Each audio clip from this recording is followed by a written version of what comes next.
4월 19일 주일입니다.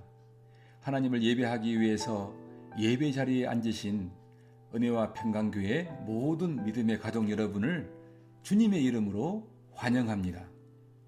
오늘은 마가복음 1장 1절부터 13절까지 본문으로 우리는 하나님이 사랑하고 기뻐하는 자녀들입니다 라는 제목으로 하나님의 말씀을 전하겠습니다.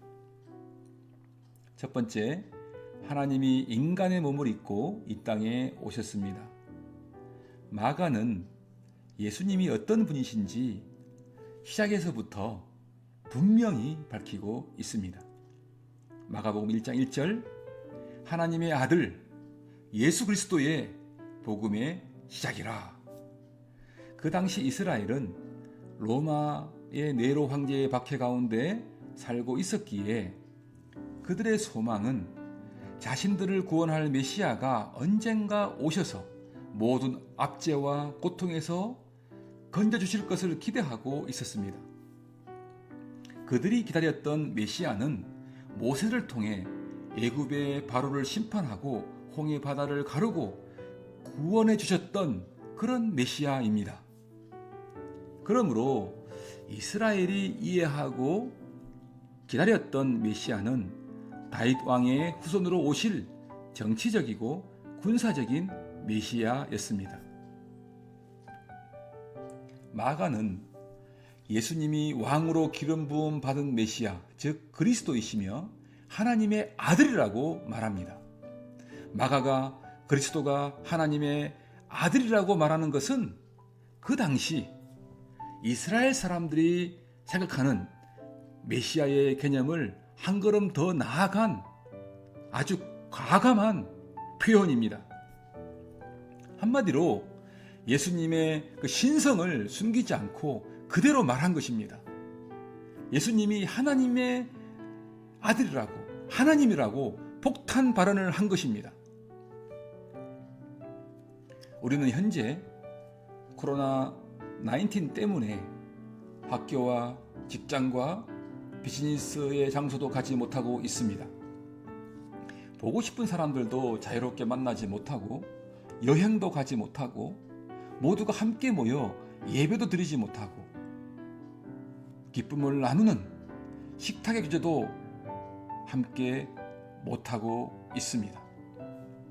현재 우리가 기다리는 중요한 날은 언제일까요? 코로나19 문제가 해결되어 모든 것이 자유롭고 정상적으로 활동할 수 있는 날이 선포되는 때입니다. 우리는 그날을 속히 맞이하고 싶습니다. 마가는 이사야의 예언을 말하면서 세례 요한이 광야에서 주님의 오심을 준비하는 사람이라고 말합니다. 2절을 보면 선지자 이사야의 글에 보면 보라, 내가 내 사자를 내 앞에 보내노니 그가 내 길을 준비하리라. 세례 요한이 주님의 오심을 준비하면서 사람들에게 이렇게 외쳤습니다. 여러분, 세계 역사에서 최고의 순간을 맞이할 준비를 하십시오. 여러분의 인생에서 가장 중요한 날을 맞이하십시오. 여러분의 인생을 바꾸실 누군가가 오고 있습니다. 그분이 곧 여러분 앞에 들어오실 것입니다. 세례 요한은 사람들에게 그분을 맞이하기 위해서 죄를 용서받게 하는 회개와 세례를 받으라고 선포했습니다. 4절을 보면 세례 요한이 광야에 이르러 죄사함을 받게 하는 회개의 세례를 전파하니, 이스라엘 백성들의 죄를 용서하실 수 있는 분은, 모든 사람들의 죄를 용서하실 수 있는 분은 오직 하나님밖에 없습니다. 그러므로 세례 요한이 선포하는 예수님은 자기 백성을 죄에서 구원할 구원자이시며 왕이시며 전능하신 하나님이라고 외치고 있는 것입니다. 세례 요한의 외침은 사람들을 놀라게 했습니다. 그리고 사람들은 그 외침에 반응했습니다. 5절에 온 유대 지방과 예루살렘 사람이 다 나아가 자기 죄를 자복하고 요단강에서 그에게 세례를 받더라. 구약의 이사야와 모든 선지자들이 예언하고 기다렸던 하나님이신 예수님이 온 세상을 구원하시고 다스리시며 새롭게 하시기 위해서 자신이 창조하신 세계 안으로 인간의 몸을 입으시고 우리에게 오셨습니다. 그러므로 예수님의 이 땅에 오심은 세계 역사의 최고의 순간이며 가장 중요한 날의 시작입니다. 새로운 삶을 위한 새로운 날이 밝았습니다. 그런데 아직도 이 세상의 사람들은 잠자는 사람들이 많습니다. 이 땅에 예수님이 오셨다고, 그리고 그분을 맞이하기 위해서 회개하라고 선포하여 하나님을 모르고 살아가는 영혼들의 잠을 깨우는 우리 모두가 됩시다. 두 번째, 예수님이 세례를 받으신 이유가 있습니다. 마가는 예수님이 요단강에서 세례 요한에게 세례를 받는 장면을 통해 예수님이 어떤 분인지 더 자세하게 설명합니다. 9절에서 11절을 보면 그때에 예수께서 갈릴리 나사렛으로부터 와서 요단강에서 요한에게 세례를 받으시고 곧 물에서 올라오실새 하늘이 갈라짐과 성령이 비둘기같이 자기에게 내려오심을 보시더니 하늘로부터 소리가 나기를 너는 내 사랑하는 아들이라 내가 너를 기뻐하노라 하시니라. 마가는 성령 하나님을 비둘기에 표현하고 있습니다. 창세기 1장 1절 2절은 이렇게 말씀하고 있습니다. 태초에 하나님이 천지를 창조하시니라. 땅이 혼돈하고 공허하며 흑암이 깊음 위에 있고 하나님의 영은 수면 위에 운행하시니라.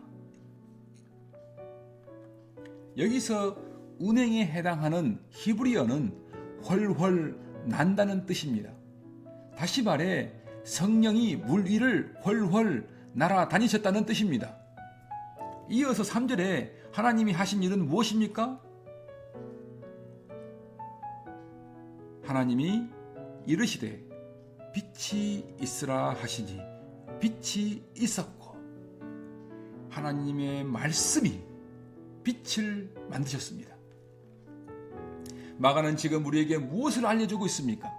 세상을 창조하실 때 하나님의 영, 하나님의 말씀이 육신이 되어 이 땅에 오신 예수님이 함께 참여했다는 것을 알려주고 있습니다. 예수님의 세례식에도 하나님과 성령이 함께 참여했습니다. 아버지는 말씀하셨고 아들은 세례를 받았으며 성령은 비둘기처럼 훨훨 날아다니셨습니다. 여기서 마가는 의도적으로 세상의 창조 과정을 우리에게 생각하게 하면서 세상을 창조하신 것은 하나님과 아들 예수님과 성령의 계획이었던 것처럼 이 땅의 진정한 왕으로 예수님이 오시는 일도 하나님과 아들 예수님과 성령의 계획임을 말해주고 싶었던 것입니다. 창조와 구속이 삼위일체 하나님의 작품이라는 사실이 왜 중요합니까? C.S. 루이스라는 사람은 이런 말을 했습니다. 기독교의 하나님은 움직임이 없는 분이 아닙니다. 역동적이고 활기찬 생명입니다. 마치 드라마와도 같습니다. 서로 함께 손을 잡고 춤을 추시는 분의 모습으로 활동하십니다. 칼빈 신학교 총장인 플랜팅가도 이렇게 말했습니다. 하나님은 하나이며 세 분으로 존재하시는데 서로를 영화롭게 합니다. 서로 존재하는 방식은 서로를 높이며 서로 교제하며 서로를 존중합니다. 서로 끊임없이 자신에게 질문하고 서로를 받아들이고 서로를 덮으며 감싸 안으십니다. 서로에 대한 존중은 부족함이 없이 넘치십니다.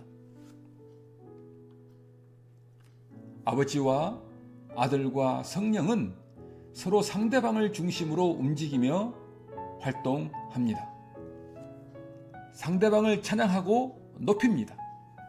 그렇게 서로에게 찬양과 사랑을 아낌없이 주기 때문에 최고로 완벽하게 행복하십니다. 여러분 한번 생각해 보십시오. 우리에게 존경하고 아름다운 분이 있을 때 우리는 무엇이든 해주고 싶습니다. 무엇이든 해주고 싶은 분이 우리에게 똑같은 마음을 품고 있다면 우리의 기분은 어떨까요? 너무너무 기쁠 것입니다. 세상이 창조되기 전부터 아버지와 아들과 성령은 서로에게 사랑을 아낌없이 주고 서로를 기뻐하고 서로를 찬양하고 서로를 높이셨습니다. 이런 관계 안에서 세상을 창조하셨고 그런 관계를 누리는 세상이 되기를 원하셨습니다. 하나님은 상대방을 중심으로 돌아가는데 하나님과 멀어진 지금 세상의 사람들은 어떻게 돌아가고 있습니까? 자기 중심적인 삶의 특징은 상대방을 향하여 움직이며 활동이 없는 삶입니다. 전혀 역동적이지도 않고 활동적이지도 않습니다. 자기 중심적인 사람은 자신이 중심이 되고 주변 사람과 세상이 자신을 중심으로 돌아가기를 원합니다.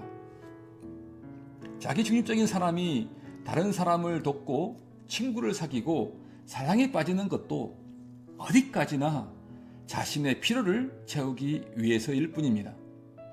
심지어 가난한 사람들에게 베풀기도 하지만 베푸는 목적도 다른 사람을 위해서가 아니라 스스로 뿌듯한 기분을 느끼기 위해서입니다. 자기 중심적인 사람에게 모든 것은 목적을 위한 수단입니다. 다른 사람들의 유익보다 자신의 유익이 먼저 마음의 동기이고 목적이기 때문입니다. 다른 사람들과 즐기고 이야기를 나누지만 결국은 모든 것이 자기 중심으로 돌아갑니다. 하나님의 아들과 성령은 그렇지 않습니다. 세 분은 전혀 이기적이지 않으며 서로에게 자신을 아낌없이 내어주는 사랑으로 존재합니다.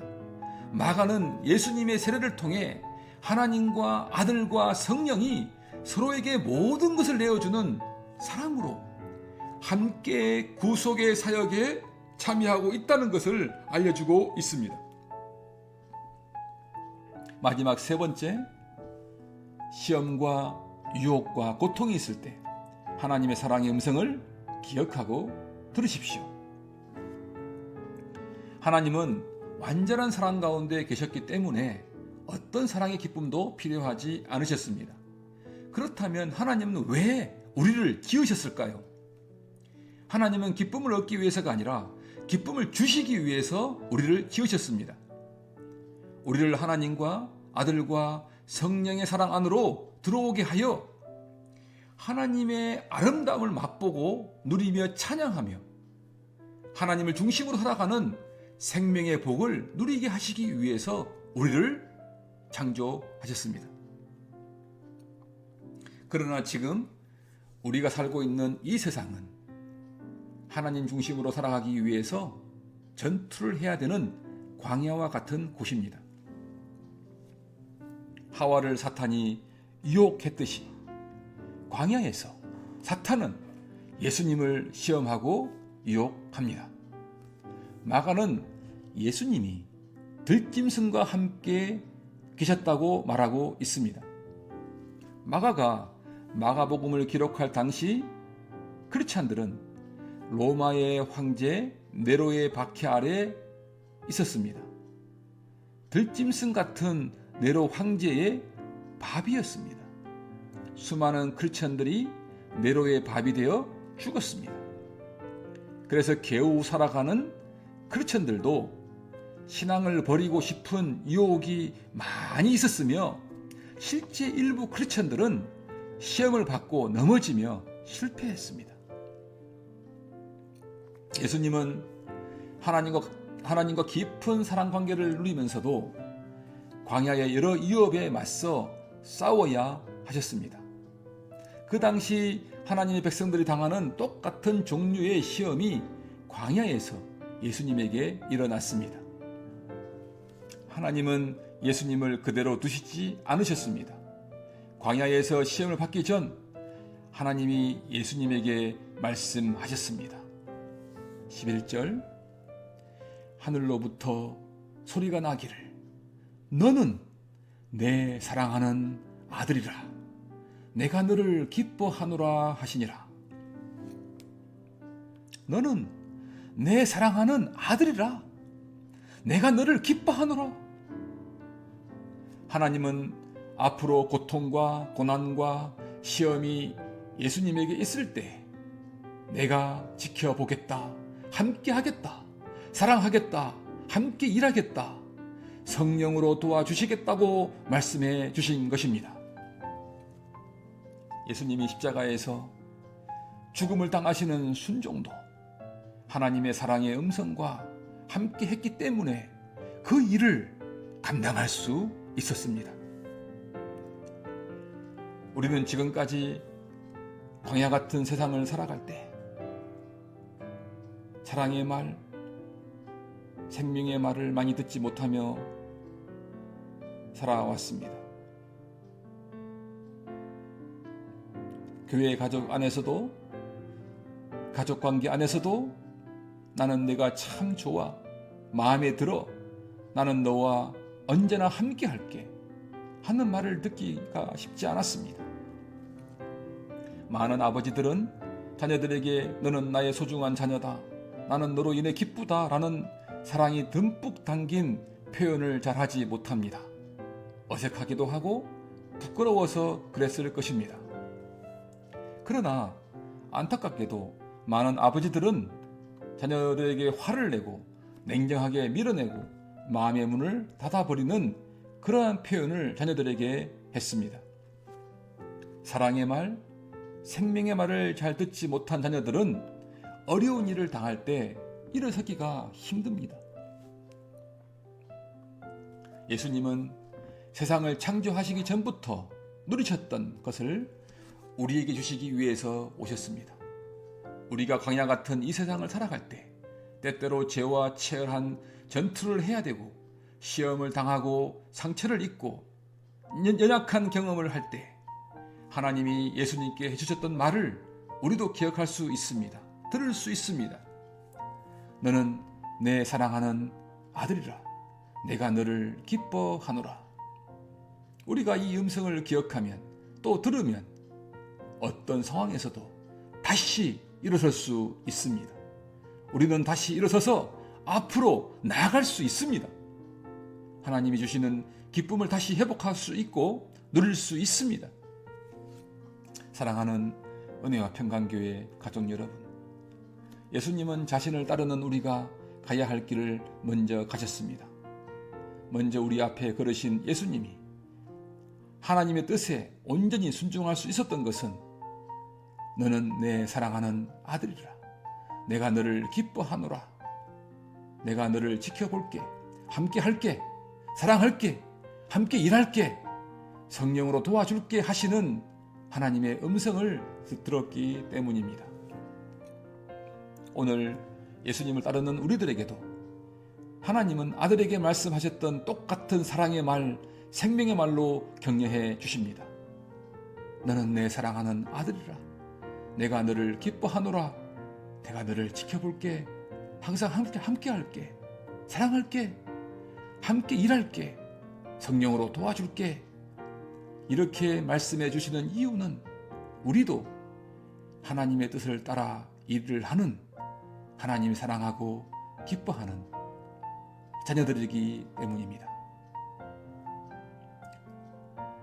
오늘 말씀이 우리 모두에게 위로와 기쁨, 특별히 힘든 가운데 다시 일어서는 생명의 말씀이 되시기를 바랍니다.